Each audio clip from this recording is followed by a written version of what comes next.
राधे राधे मित्रों, पुराणों की कथा में आपका हार्दिक स्वागत है। मित्रों, अभी पावन वैशाख का महीना चल रहा है। यह माधव मास के नाम से भी जाना जाता है, क्योंकि इस महीने में स्नान, दान, तीर्थ, शास्त्रों का स्वाध्याय भारी पुण्य फल देने वाला होता है। इसलिए हमें इस महीने में अनुष्ठान अवश्य ही करने चाहिए। इस महीने में श्रीमद् भगवत गीता का पाठ एवं श्रवण हमें अनंत गुना फल प्रदान करता है। इस प्रसंग में प्राचीन कथा इस प्रकार है। पिंगल नाम का एक ब्राह्मण था। वह अपने धर्म से भ्रष्ट था। वह कुसंग में रहकर मांस मच्छी का सेवन किया करता था, मदिरा पान करता था, जुआ खेलता था तथा अनेक पाप कर्म किया करता था। दैव योग से वह पिंगल एक राजा के यहाँ नौकर हो गया। राजा के पास और लोगों की चुगलियाँ किया करता था। इसी प्रकार कुछ दिन गुजर गए और राजा की नौकरी करते हुए वह धनी हो गया। तब उसने अपना विवाह कर लिया, परंतु उसकी स्त्री व्यभिचारिणी आई। वह स्त्री को मारता था, जिससे दुखी होकर उसकी स्त्री ने उसे विष दे दिया। वह ब्राह्मण मर गया। मरने के बाद उस ब्राह्मण ने गिद्ध का जन्म पाया। कुछ समय बाद वह स्त्री भी मर गई। उसने तोते का जन्म पाया। तब वह एक तोते की स्त्री हुई। एक दिन उस तोती ने तोते से पूछा, हे तोते, तूने तोते का जन्म क्यों पाया? तोता बोला, हे तोती, मैं अपने पिछले जन्म की कथा सुनाता हूँ। मैं पिछले जन्म में ब्राह्मण था, अपने गुरु की बात नहीं मानता था। मुझको गुरुजी ने श्राप दिया कि जा तू तोते का जन्म पावे। इस कारण मैंने तोते का जन्म पाया।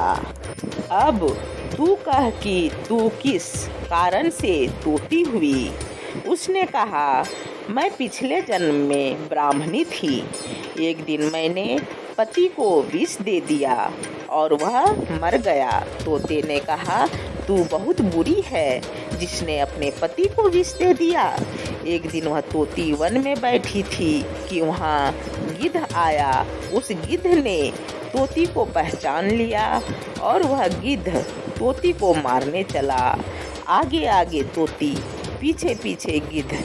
जाते जाते तोती एक शमशान भूमि में थक कर गिर पड़ी। वहाँ एक साधु का दाह हुआ था। साधु की खोपड़ी वर्षा के जल के साथ भरी हुई पड़ी थी। वह उसमें गिरी। इतने में गिद्ध आया और तोती को मारने लगा। उस खोपड़ी के जल के साथ उसकी देह धोई गई और दोनों आपस में लड़ते लड़ते मर गए। इस प्रकार अधम देह छोड़कर देव देह पाई और विमानों में बैठकर बैकुंठ को चले गए।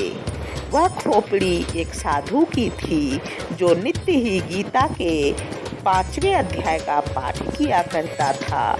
वह परम पवित्र था। उसके जल में वे दोनों भी पवित्र हो गए। जो प्राणी श्री गंगा जी का स्नान करके श्री गीता जी का पाठ करते हैं, वे वैकुंठ को प्राप्त होते हैं। कथा संपूर्ण हुई। बोलिए सच्चिदानंद भगवान की जय। मित्रों, एक गीता स्वाध्यायी साधु के खोपड़ी के जल का स्पर्श होने मात्र से इन अधम योनियों का उद्धार हो सकता है, तो क्या हम मनुष्य इस पावन माधव मास में गीता का नियमित श्रवण, पठन, पाठन करें तो निश्चय ही हमारा उद्धार होगा एवं श्री हरि के चरणों में निष्काम भक्ति प्राप्त होगी। आशा है कि आपको कथा पसंद आई होगी, तो चैनल को सब्सक्राइब करें एवं अगला वीडियो आने तक राधे राधे।